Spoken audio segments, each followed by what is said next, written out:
And if you don't, I'll tell you a little bit. We're the Cult of the Dead Cow. I'm Death Veggie. I'm the Minister of Propaganda for the cDc. cDc, a little bit about it. We were started in 1984. We're the oldest still active group in the hacker underground. And we've been involved with things. We've had continually been publishing an e-zine since 1984 as well, which is available on our website as well as the brand new website up above in beta, secret. And we've had some other things. I mean, Mudge, who has been dealing with stuff like the Loft crack type stuff, issues at Loft. Various members have been doing other things. And part of what we wanted to talk to you about is some other stuff that we've been doing that doesn't really have too much to do. Well, it's got some stuff to do with hacking. It's got some stuff to do with the files, but it's more some political things that we've been involved with. But let me give the introductions first. On the left, we have the.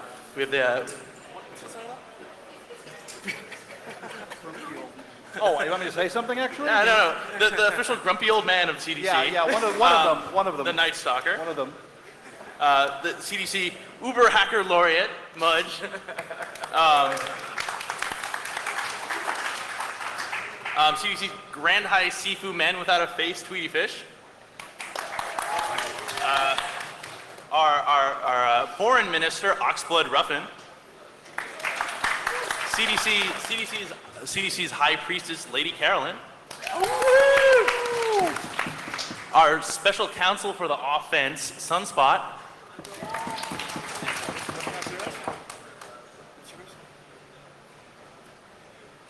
Do we have a title for you? Yeah, Director of Counter. Oh, the Director of Counterintelligence, Count Zero, on the far right. Yay! Okay, so we're gonna start out. I'm gonna have Oxblood tell you a little bit about what we've been working on. This is something that's been really hush-hush for reasons that will soon become clear. And I want to note that we really can't say that much about it. We're gonna talk about it a little bit, but it's really something that you'll find out. Lives are at stake. What? Lives are at stake. Lives are at stake, literally. And with that, go to it, Mr. Ruffin. Hey everybody, first I'd like to thank Emmanuel and all the folks from 2600 for having us at the con, and they're doing a great job. Thanks a lot.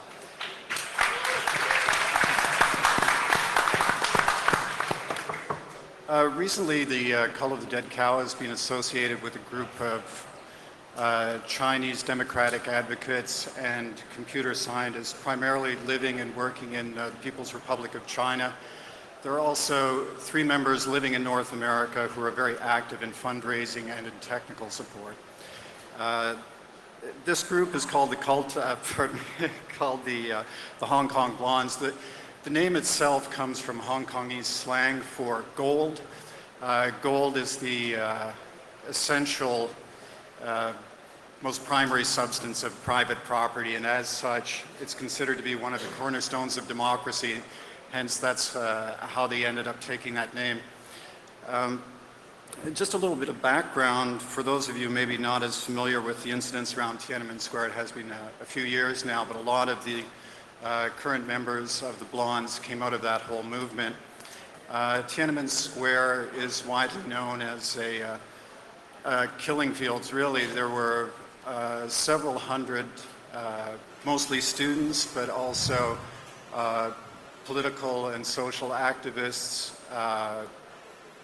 It was a widely supported movement, even throughout the country. It gained in a lot of areas. Initially, it was set up for primarily students and social activists to air their grievances and make certain suggestions as to how they would like to see their society restructured. It's also a common ploy for the Chinese government to flush out dissidents, to encourage them to express their views, and then essentially imprison them or find out at least who they are and begin to monitor them. At any rate, Tiananmen Square took on a whole life of its own, and it started gaining overwhelming support. People were coming, not just intellectuals and students, but people were coming from all over the country and supporting it, and it's really freaked out the government to the extent that they just basically closed the whole operation down. They tried to have the military go in at first with not much success because the local garrison pretty much was on board in some ways politically and didn't want to participate in shooting their own countrymen. They eventually had troops come in from the north who were in fact responsible for all of the bloodshed in Tiananmen Square. As a result, I mean, we all pretty much know what happened, but a lot of the leadership who were not killed or imprisoned fled.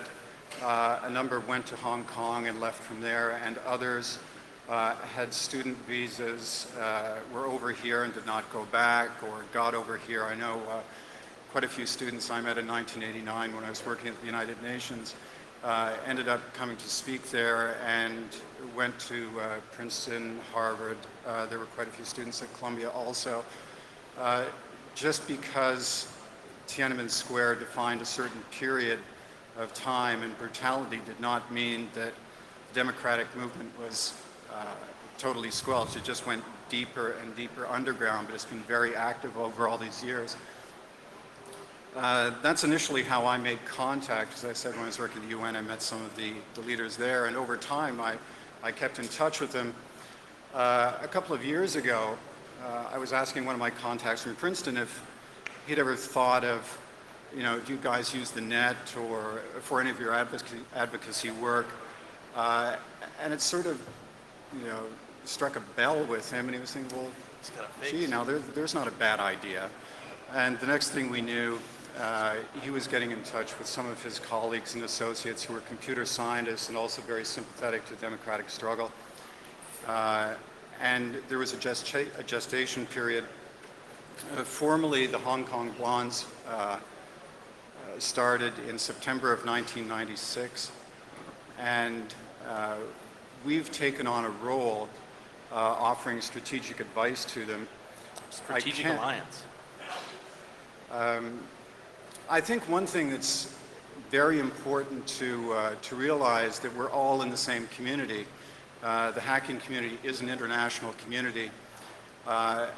And to a certain extent, although there are certainly a lot of difficult situations that people have to deal with in this country, the worst thing that's going to happen if you take a caller is you'll probably go to a federal penitentiary for a few years. The worst thing that's going to happen to you in PRC if you're picked up for one of these intrusions is you'll take a bit of a beating and then you'll take a bullet in the back of your head. There's no soft treatment for anybody involved in what they would see as treason, political treason.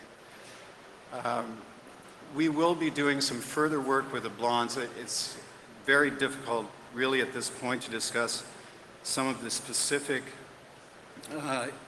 pardon me, some of the specific things that are being worked on. But we did wish to announce that we have in fact formed the strategic alliance with the Hong Kong Blondes. We will be working with them in future, and we're very honored to do so. And in the upcoming months, we'll be issuing some press releases as to the work that we are doing with them. Thank you very much.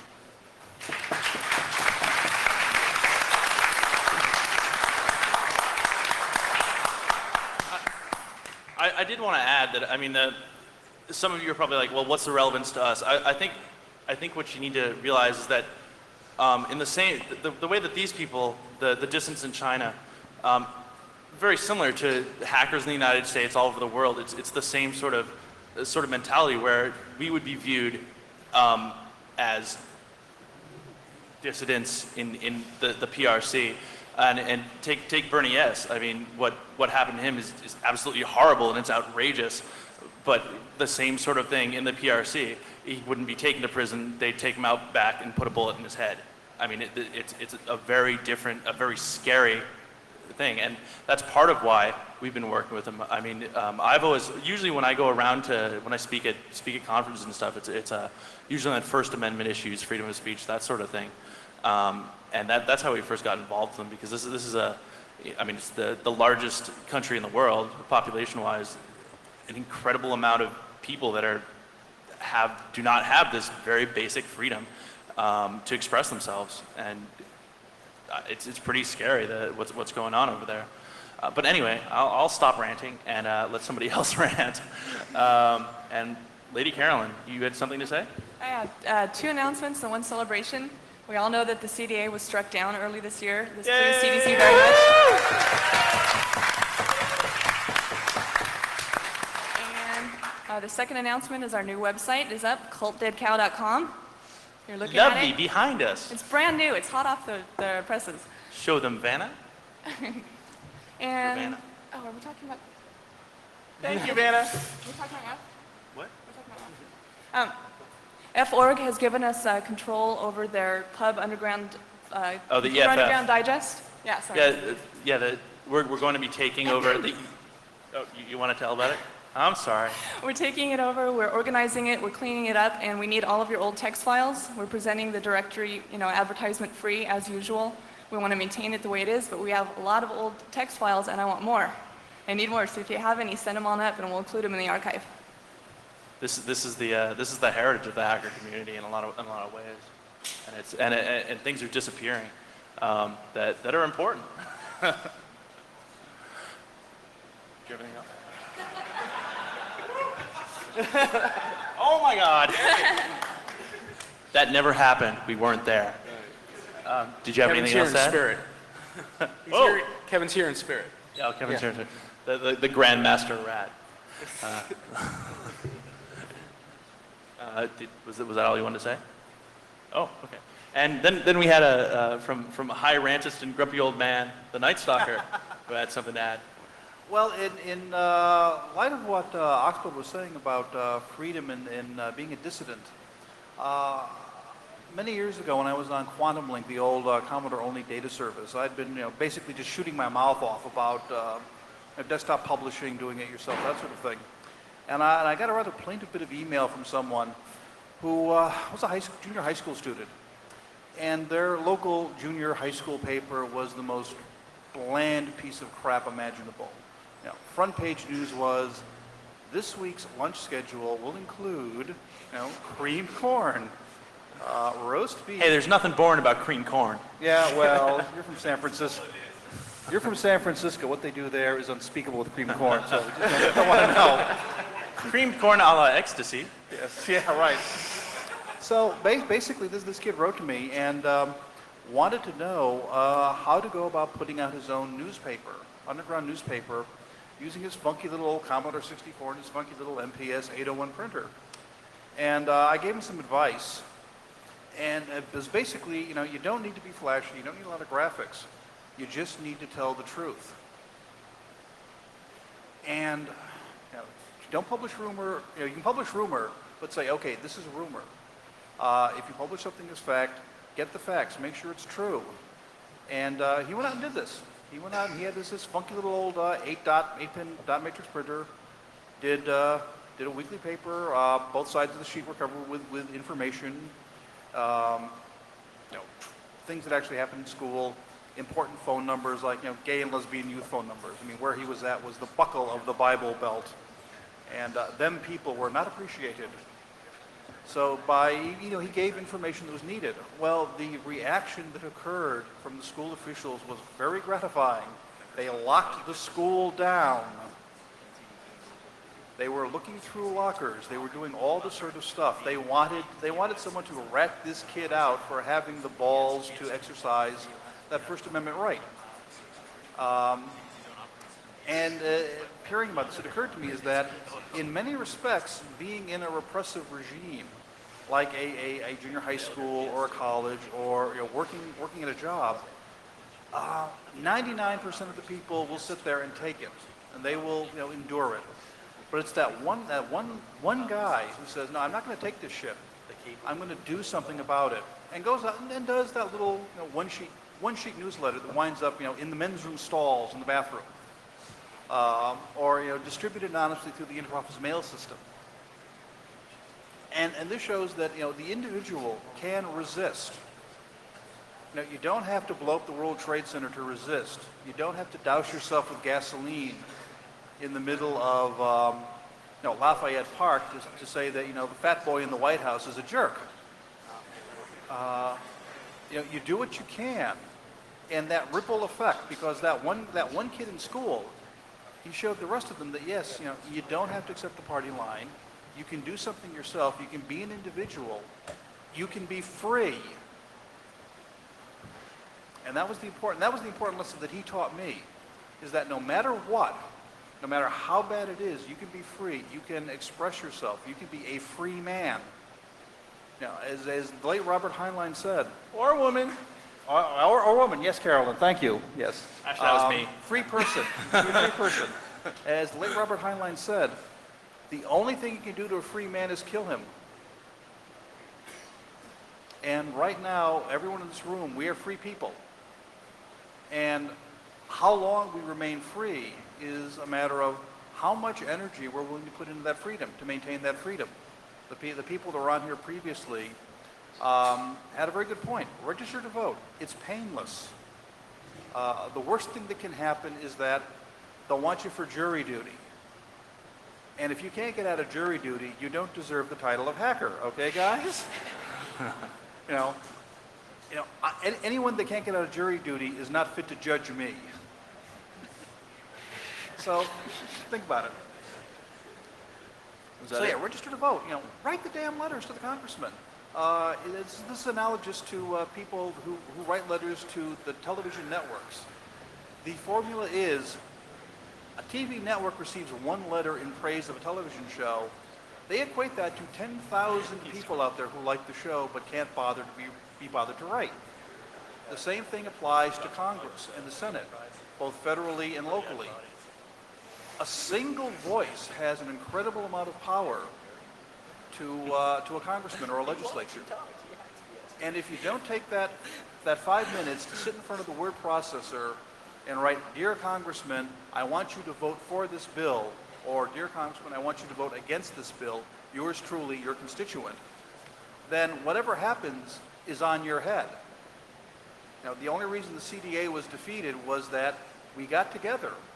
We saw this as a threat, we recognized it as a threat, and we got together and did something.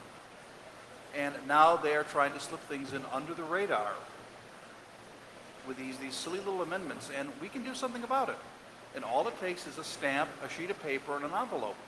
And in some cases, some of these guys even got email, and they know how to use it. They don't need the legislative assistant with the multicolored hair and the multiple piercings, to bring up the man's email for him. So it is our duty. And the thing is, here at Hope, we're here to learn, we're here to educate. And yeah, fine, we're educating each other, which is a good thing. But we need to educate the outside world at large, particularly the people that have our lives in their hands. And these are our legislatures.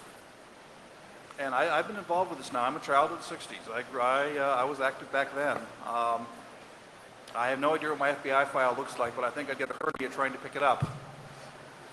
And it's amazing, yes. One letter. I've written my congressman all through the years, and the response has been very gratifying. I have been contacted once or twice by the office to offer my opinion. Okay, the congressman knows you're a hacker. You know about this stuff. What's the real story here? And you don't need to send him 100 megabytes of text. A little bit. Remember, he's a congressman. Money grip box to work. The money grip box? I thought you were working on the German version, Der money grip box. And then the French Le money grip box. Der after money that. grip box. I'm working. The super secret Spanish Ale money grip box, etc. Check out cDc 2. Oh, sorry. Damn. Okay, we want to take some questions, be it whether you want to know about the CDC or if you want to talk more importantly, literally, about the Hong Kong blondes. Does anybody have any questions? There. If anyone has any questions, get in line. Come on. Yeah. Anyone? There's a microphone. Oh, Use the it. microphone is up there. Go. Go! Ask Go. some damn questions. You Come are on. commanded. Don't you have any minds? This is important. Okay. And Wait, think for someone come to the yourselves. microphone. Okay, here we go. You have a question? I don't really have a question. It's kind of just a comment to the man on, I guess it's stage left. You were talking about Yes. Grand High Sifu figurehead? Or the Night Stalker? The grumpy old man. the man on the far left. Oh, it's Grumpy far old right. man. Okay. You were talking about getting out of jury duty. That may not be such a good idea. I actually I like getting on jury duty because maybe somebody that is in our community should be on a jury when somebody is being unjustly accused, like I saw in one of the previous panels. Oh, I And- agree fully, yes. No, that So, was I was just being, if- CDC wise ass.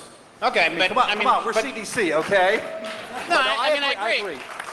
But maybe, I mean, it is, I think it's a good idea, activism in a lot of Right. different ways, including participating on a jury, because All right. you never know. Now, what I said was that, the worst thing that'll happen if you're registered to vote is that, yeah, you may get called for jury duty. It's not really that bad, guys. You'll get over it. Yeah, I mean, basically, They feed you too. They Yeah, feed you sit around for a couple hours. You read $10 book. a day. Yeah, and you get a couple, Cash money. yeah, With luck, it's a big trial and you get a quickie book $5 out of or it. Come something. on. yeah. You get a couple of bucks. You get a box lunch. You've done your civic duty, and who knows, you might, and who knows, you might be able to set someone free. Or fry them. Yeah, or that too. Yeah, that too. And $10 You have the power. The power of grayscale. All right. The man in the tick shirt? Long ago in cDc 200, y'all had to apologize for using cow beef. Did y'all actually get in trouble for that, or is that just a joke? What, apologizing for it? Uh, No, actually, Tiger Beat sent us a letter apologizing and begging forgiveness for using our title in advance. oh, okay. They We rip don't us make off any the cow. apologies. Everyone rips us I off. can't believe no one has any questions about the Hong Kong blondes. This said- Next. I do. Oh, okay. All right. Before I ask a question, I think that we owe you a big fucking thank you. Mostly because I've been reading your shit since I was like this tall. And no. The great thing about it is that it's this good place where you can get away from the ignorant attitudes that you get with a lot of wannabe fuckers. And you get a lot of fucking humor out of it. You can get good hacking shit and you get humor, which is a nice. Are you laughing at us? Are you Is that what's laughing happening? Yeah, are we trying to be funny? Are we This clowns to you? This isn't funny. Get 'em. I wasn't trying to be funny. What? But no, actually, I think the question that a lot of us will be asking is, what can we do to help this? What steps can we take to help donate to that project? Well, Write T one thing files. yeah, that's one thing is T files, CDC, the CDC text files, the e-zine. I also wanted to note that CDC is actually the inventor of the e-zine. The very first e-zine, 1984. If you've been able to find an earlier one, let us know. But as far as we know, we are the inventor of the e-zine. Anyway, Which means Slate owes us a lot of money. what? Slate owes us a lot of money. Damn straight. Yeah. I totally lost my train of thought. Anyway, anyone can submit a file for publishing to CDC. What's Swamp Rat's email address right now? Actually, no. You should send it to Omega, OMEGA, at cultdeadcow.com. If you want to submit files, I'm not saying it's necessarily going to be published, but anybody has the opportunity to publish a file under CDC. And I think that's something very special about the internet, that for the first time, well, computers in general, anyone can be a publisher. You don't even need to have a hand press in your basement. You can write shit, and people all over the world are going to be reading it. That's what makes CDC special, is that, like, when Swamp Rat started it, all his friends were making little paper zines. Where are those now? Maybe there's a few copies in shoeboxes under somebody's bed. And if you read stuff that makes you laugh and makes you have fun, then think about writing something yourself and sort of give something back to the whole scene. I mean, because that's what it's all about. Anybody expressing themselves any way they want. So I'm getting all gushy here. I'm sorry. Remember, fuck Shockwave. We've been doing ASCII art since 1984. All content. But by the hang on a second. The man who asked what he could do for to help the Hong Kong blondes, the contact point is our foreign minister, Oxblood Ruffin, and you can send a mail at oxblood@cultdeadcow.com. Is that correct? Oxblood. Though, I want to add to this question. We're helping them right now. I mean, we're getting the word out. You can get the word out. We have like Veggie was talking about, we have greater power than anyone else. Those of us who understand this technology to disseminate information. And when the information is out there, it helps. It helps the struggle if people know about it. So that's what we're going to do. That's what we're going to keep doing. That's where you can help. That's where you should help. I mean, what we're doing in terms of like physically helping them, we're doing things, providing them with encryption, things like that, so that their intergroup communications cannot be monitored. Things. I'm not going to get into it because, like I said, this is something where literally lives are at stake. But I mean, this is important stuff. Whatever. Anyway, next question. What is the airspeed of a fully laden swallow? 17. Next. African or European?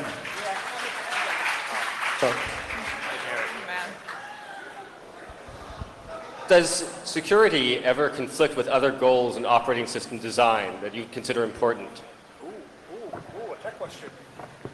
Does security interfere with operating system design? Other goals. Conflict with goals. I couldn't hear the second part. One more time. Does security conflict with any goals in operating system design that you consider important? Does it conflict? No, I think it helps. There's one thing that you really want in an operating system is you want it to work. Anything you're doing, you have a goal with it. The goal shouldn't necessarily be security from the ground up. It shouldn't be unusable in order to be secure. But security has to be thought of from the ground up. It can't be something that comes in after the fact and gets thrown on as duct tape and bubble gum trying to hold this damn piece of whatever together after it's been sent out in the public. So does security get in the way? Can it make things difficult? Yes, if it's put on after the fact. If it starts from the beginning and you have that in the back of your mind and you're thinking about it when you're doing it, it does not hurt at all and it makes such a better end result. Are there any people working for major operating system vendors? Did you get that? Security, good. Does anyone else have any questions? Come on, more questions. Feed us. Oh, somebody's coming to the microphone. All right. Can you discuss a little bit about the organizational structure of hackers working on OpenBSD? And I don't know if Theo's around, or there's been some discussion of the chaotic nature of the Linux development project, and I know that OpenBSD has kind of a rep as being, you have to be pretty elite to take part in the project. You mentioned that hackers are developing it and stuff. Can you talk a little bit more about the organizational structure? Paging Mr. Theodorat. Mr. Theodorat, please come to the front. Cardisi phone. Theo. Run! Hey. Run, Forrest, run! Ladies and gentlemen, Mr. Theodorat. And while we're waiting for... Wait, There we go. Theo, you must bow thrice to the god of the cow. Yes, moo, moo, moo. Mr. Theodorat, trained ninja, rock star and pimp. You want to answer that question? The orchestrational, the structure, hacker, and how it's put together. Let's see. Do you have to be elite to work on this stuff? Okay. Well, there's people who work on all sorts of different parts of the operating system. You have to be a coder. If you can't write good code, then a problem's going to develop. This part, basically security is everywhere. Okay, think of a buffer overflow in SH. Like even SH. If you had a buffer overflow in SH, there goes your CGI scripts. There goes your HTTP daemon. Everything collapses. Another example. How about a comparison to the chaotic nature of the way things Okay, well, it's not chaotic. Well, it's chaotic. You see, everybody who's working on the project is working on what they want to work on. If someone isn't interested in what they're working on, they're not going to do a good job. When you don't like your job, do you do a good job? No, it sucks, right? It's garbage. And that's what happens. So everything that we're working on, trying to improve, it's stuff that we want to really fix and make better.